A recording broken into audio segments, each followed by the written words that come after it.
It took me freaking 5 hours to find that damn treasure hunter. Look at the damn map. Look at all those traders I pinned down, and then the road that I took exploring the wall map, or at least the parts that I already explored. I went everywhere until my food ran out. When that happened, I went back to my base to resupply on food and ran in a different direction. I even had to travel at night as it was so hard to spot those traders due to the terrain and the trees blocking the view. At night, at least, they are a little bit more visible due to the lanterns that they have in their wagons. But even still, if you look close at the map, it was the last place that I looked that I found a trader. And the worst part of it is that 100 blocks further, there was a second one. It's like the game was taunting me, wanting to make me rage. But I will not bend, as I nearly beaten it, and mark my words with this story, and the damn devs, I'll beat every challenge you throw at me. But for the love of God, can RNGesus please have some mercy on me before I actually lose it? Alright. By now you should all know the drill. Let's have a peek at those comments. Kimmel the man, as you say, with all this flour, I can now start making pies. Don't you worry, I will show you later how to do that. Pies will be my main source of food for the rest of the game, as it is easy to craft and it gives quite a bit of saturation. Squiddy, I don't even know what to say about that.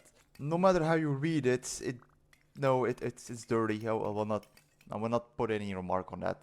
Behave, please. Vexter7, just wait one more week and the dungeons will begin. I haven't been progressing for a while, so I can catch up with my videos. And I can't wait to die horribly due to my own stupidity. What have I got myself into? Alright, with all this said, let's get into the video. Last video, I managed to craft steel. Well, mainly unfinished steel ingots which still need to be crafted into steel ingots. Luckily, to finish the steel bar, you just need to remove the impurities. And to do that, you need to heat it over 800 degrees Celsius and then hammer them down until you have a pure iron ingot. But to do that, you first need an iron anvil, as the bronze anvil is not hard enough to handle the steel.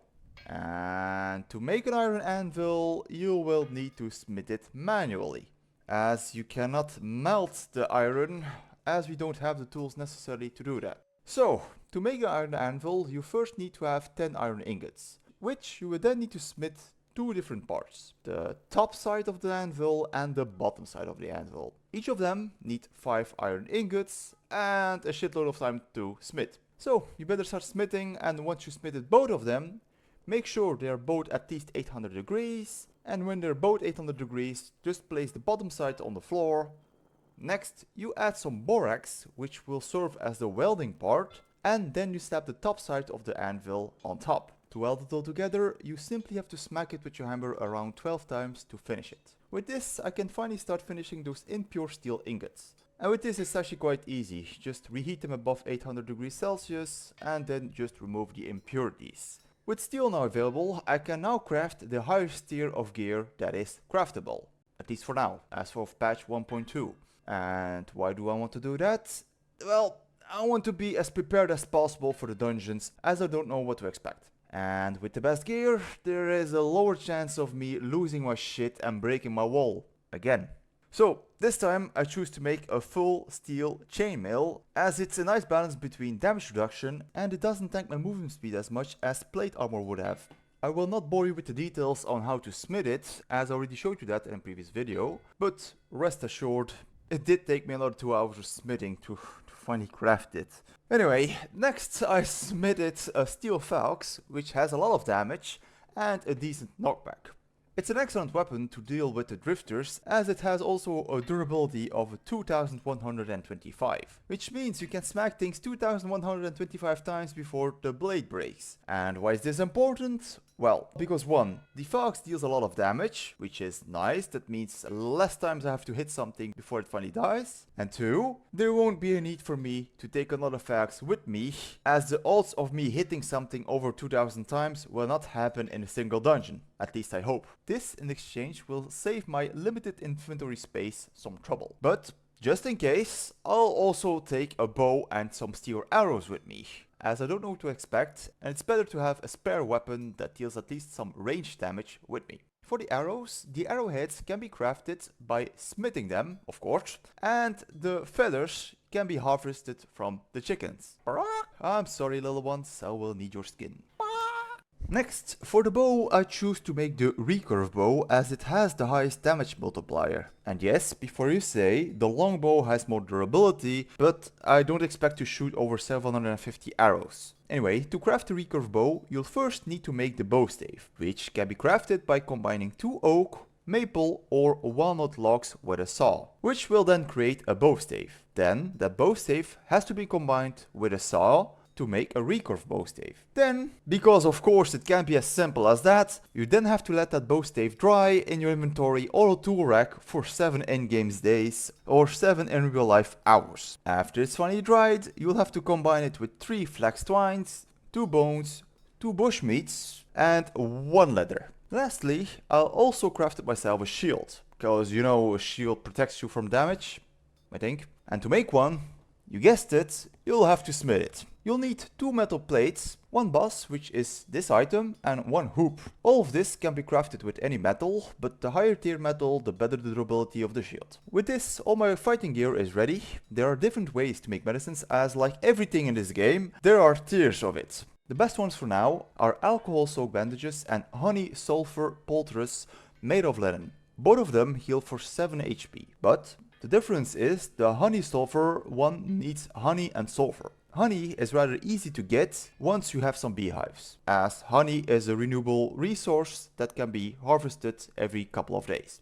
The real problem here is the sulfur. The sulfur needs to be mined and is a finite resource. And for the love of God, this was so hard to find that I do not deem it worthy as a healing item. Or maybe it's just my luck that I didn't find a lot of sulfur. So I took the next best thing, that was alcohol soaked bandages. For this, I'll need a shitload of alcohol, which I already have, and I'll also need a distiller, which can be crafted by, of course, smithing. To craft a distillery, you will first need to craft some copper plates, a smoldering iron, followed up with 2 solder ingots. Solder ingots can be crafted in a crucible by combining 50% lead and 50% tin. This is a soft metal that can be sawed into strips, which you will need to make your distillery. Once you crafted all this, you then can craft your boiler with a condenser. Next, you paste the boiler down with the condenser and then add some water in the condenser. Then, in the boiler, you add the alcohol, and underneath the boiler, you add a fire pit, which you light on fire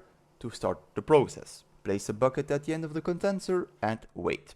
The wine that you added will create a sweet brandy that will make you hammered, but it's also a crafting ingredient for aquavita, a purer form of alcohol. To make aquavita, it's actually rather simple. You simply have to redistill that brandy that you just created, and this is a very slow process, and the amount you'll get is actually very little. For perspective, for 50 liters of wine, you'll get around 5 liters of brandy. Those 5 liters of brandy will then be distilled in 2.5 liters of aquavita. And to make 1 alcohol soaked bandage, you will need 0.2 liters of aquavita. So basically, a whole barrel of wine will only yield you 14 bandages. That wasn't even the worst part of it, because the worst part of those bandages is that there is a time cap to use them. Once you soak the bandages, you have around 5 minutes to use them before the alcohol completely evaporates and the bandage becomes useless. So these bandages will be mainly used to heal after combat, as there is no time pressure to use them. In combat, however, I will use horsetail poultice made out of linen to heal myself. This only heals me for 4 HP, but it's a lot less expensive to make and there is no time cap to use them. Now for the food, I'll need something filling with a long shelf life. For this, I'll take 3 things with me. A crock filled with food, a bowl to take it out, and pies. The crock will be my emergency food in case the rest of the food rots, while the pies will be my main source of food. To make pies, you will need a lot of flour. Flour can be made easily by grinding down grain in a quern. Next, you'll need to soak that flour with water, and the easy way to do it is by combining a bucket of water with the flour. and this will create dough. To make 1 pie, you will need 4 dough. Once you have the 4 dough, you have to place 2 dough on a table, which you can then start to add the filling. And this, you can choose whatever you want, but you can only choose one type of filling. So you either fill it with vegetables, with fruit, or meat. After you added the 5 layers, close it down with 2 dough, and then put it in an oven. Don't forget to take it out before it burns. And once you took it out, use a knife to cut 4 portions of it. Pies last around 8 in real life hours and provide a big amount of satiation. Make sure to take at least 1 fruit pie, 1 veggie pie, and 1 meat pie with you, as the more diverse food you eat, the more health you have. Yes, this is actually a mechanic. When you press C, you can see your chart tab.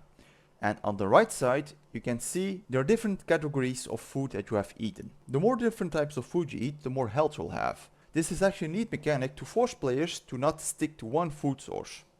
Of course, you're not obligated to do it, but if you do, you'll be rewarded. With this, all the prep work is done. The armor is made, the weapons are made, the food is prepared, and I have plenty of healing items that should keep me alive for a while. The next step for me is to go to the trader and start the quest. At least, I hope it's that simple and that there are no more surprises waiting for me. But that will be for the next time, as my time ran out. So, I hope you guys liked the video, and if you did, please leave a like. And for the fancy people around here, do subscribe. And for the people that didn't like it, well, thank you again for wasting 10 minutes of your time.